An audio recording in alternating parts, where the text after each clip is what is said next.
بسم اللہ الرحمن الرحیم رب العالمین الرب فی الاصل بمعنی التربیہ. رب کے اصلاً معنی ہے الرب فی الاصل بمعنی التربیہ. یہاں رب اصلاً تربیت کے معنی میں ہے. تربیت کسے کہتے ہیں؟ تو تربیت کا مفہوم بتلایا گیا وہی تبلیغ الشیء الی کمالہ شیئا فشیئا. تبلیغ کا مطلب یہ ہے چیز کو کمال تک پہنچانا، شیئا فشیئا تدریجاً، ایک چیز کو کمال تک پہنچانا تدریجاً. جیسے ایک باغبان کسی پودے کو تدریج کے ساتھ وہ اس کو پروان چڑھاتا ہے، آہستہ آہستہ اس کو آگے بڑھاتا ہے. بس اسی طرح تربیت کا مطلب ہے.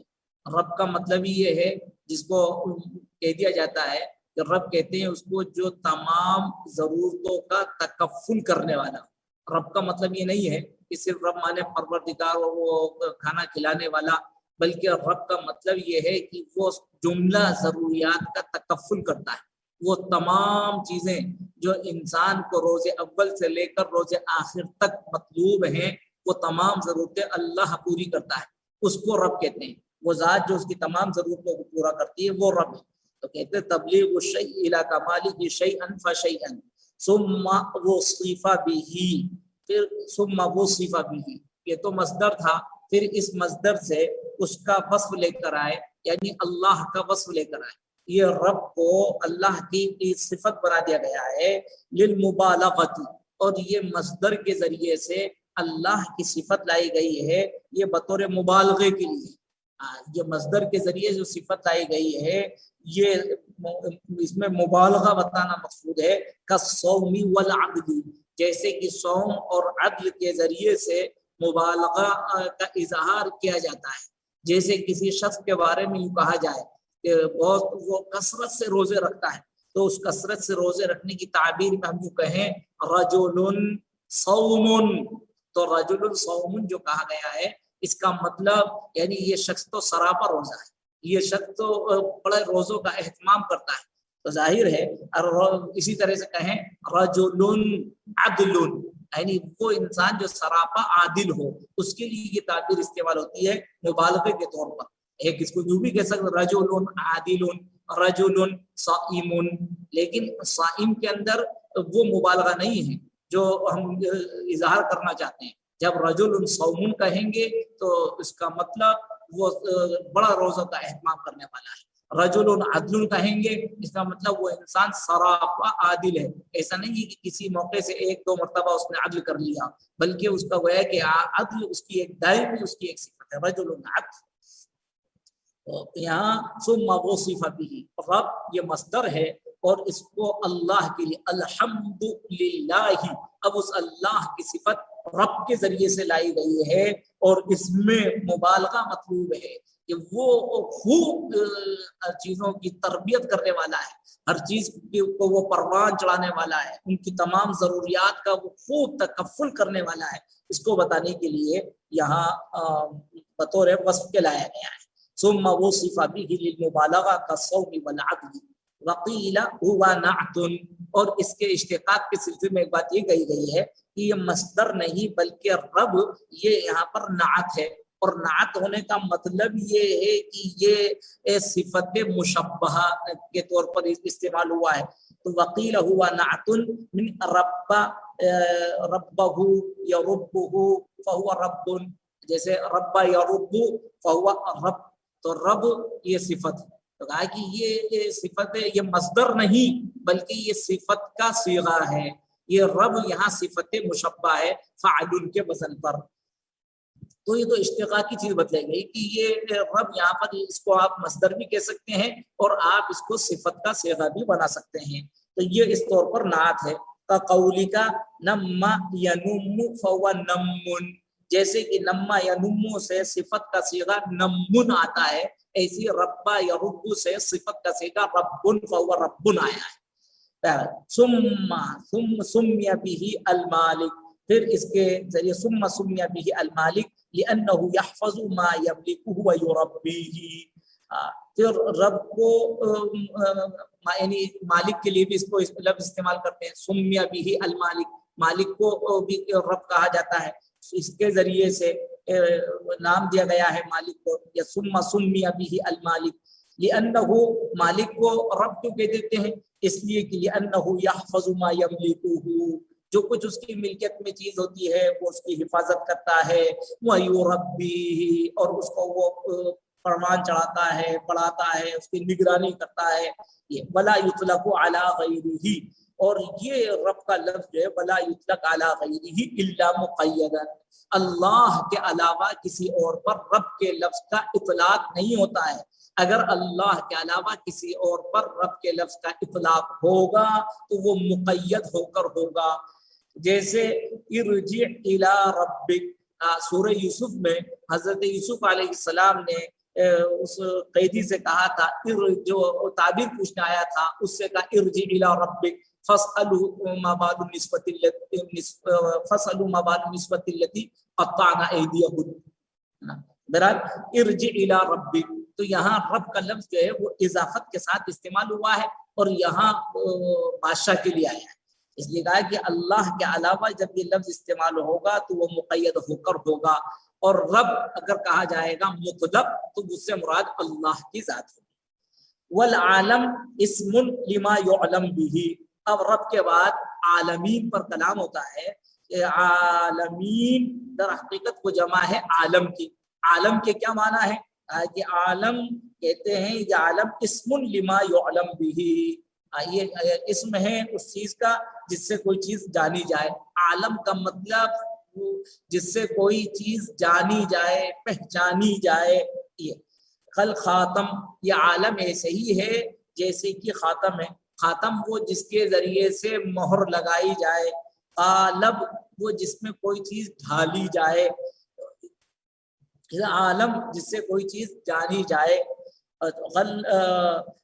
غلب فیما یعلم به الصانع، اور یہ اب عالم ظاہر ہے کہ وہ جس سے جانا جائے، اب یہ اس غالب آ گیا ہے اس پر فیما یعلم به الصانع، جس کے ذریعے سے صانع کو پہچانا جائے، تو اب یہ یہاں عالم سے مراد یعنی وہ چیز جس کے ذریعے سے اللہ کو پہچانا جائے، صانع کو پہچانا جائے، وَهُوَ كُلُّ مَا سِوَاهُ مِنَ الْجَوَاهِرِ وَالْأَعْرَاضِ فَأَنَّهَا لِإِمْكَانِهَا وَافْتِقَارِهَا إِلَى مُؤَثِّرٍ وَاجِبٍ لِذَاتِهِ تَدُلُّ عَلَى وُجُودِهِ،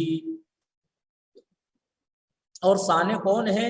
وَهُوَ كُلُّ مَا سِوَاهُ مِنَ الْجَوَاهِرِ وَالْأَعْرَاضِ، والقالب غلب فیما یعلم به، اب عالم ثانی نہیں بلکہ عالم و ہوا کی ضمیر عالم کی طرف جا رہی ہے، عالم کیا ہے؟ تو کہا کہ عالم و ہوا کل ما سواہ، صانع کے علاوہ یعنی اللہ کے علاوہ جو بھی چیز ہے وہ عالم ہے، وَهُوَ كُلُّ مَا سِوَاهُ مِنَ الْجَوَاهِرِ وَالْأَعْرَاضِ، اللہ کے علاوہ، صانع کے علاوہ جو بھی جواہر ہیں اس کائنات میں اور جتنے بھی اعراض ہیں وہ سب کے سب عالم ہیں۔ کیوں؟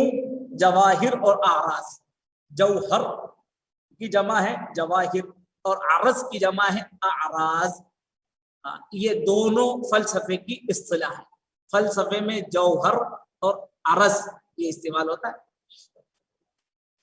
اور جوہر کہتے ہیں اس کو قام بنفسہ، جو بذات خود اپنی جگہ پر قائم ہو، جو اصل ہو اس کو جوہر کہتے ہیں، اور عرض کہتے ہیں ما یقوم بغیرہ، جو کسی دوسرے کے سہارے سے قائم ہو اس کو عرض کہتے ہیں۔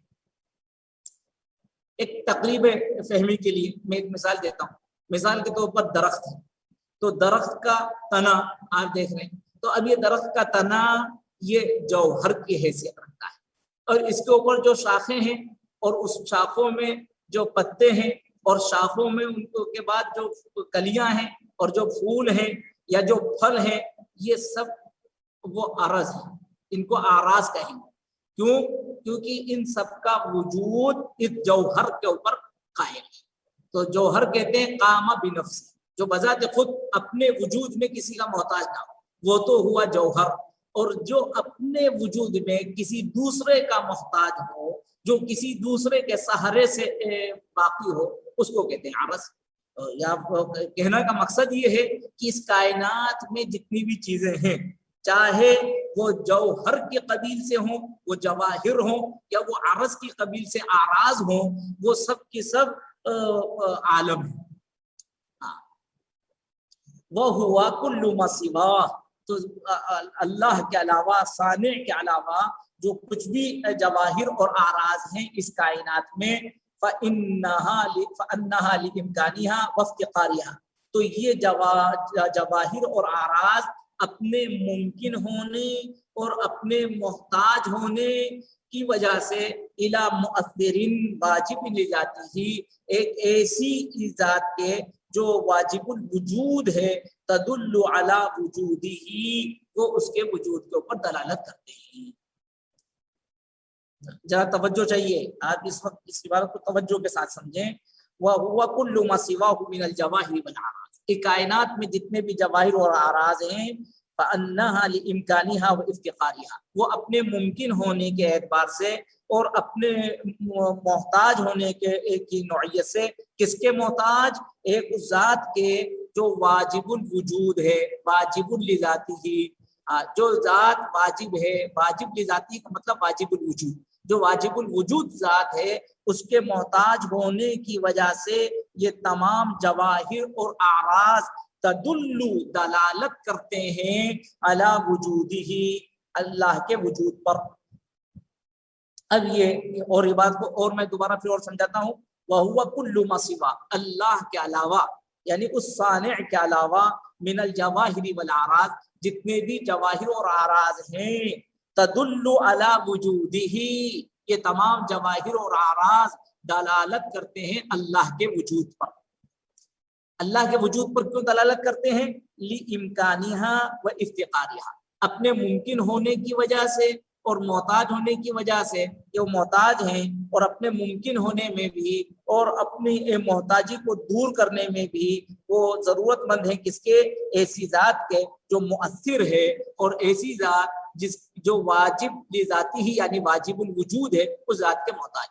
یعنی اس کائنات کے اندر جتنے بھی جواہر ہیں، جتنے بھی آراز ہیں، وہ خود یہاں وجود میں آنے کے اور وجود میں آنے کے بعد ان کی اپنی تمام ضروریات میں وہ اللہ کے محتاج ہیں. آپ یہ مثال کے طور پر درخت ہے، تو درخت کھڑے رہنے میں اور پھر درخت کے بعد درخت کی جو جملہ ضروریات ہیں، اس کو بڑھنے میں جو ضروریات ہیں، اس کے پھل آنے میں جو ضروریات ہے، اس کے پتے نکلنے میں جو ضروریات ہے، ان سب میں یہ درخت اپنے وجود میں اور اپنی جملہ ضروریات میں وہ اس ذات کا محتاج ہے جو واجب الوجود ہے. اور یہ درخت کی محتاجی اور یہ دنیا کے اندر اور اس کائنات کے اندر جواہر اور اعراض کی محتاجی اور ان کا وجود، یہ اس بات کے اوپر دلالت کرتا ہے کہ اس کائنات کے اندر ایک اللہ ہے، ایک ثانی ہے.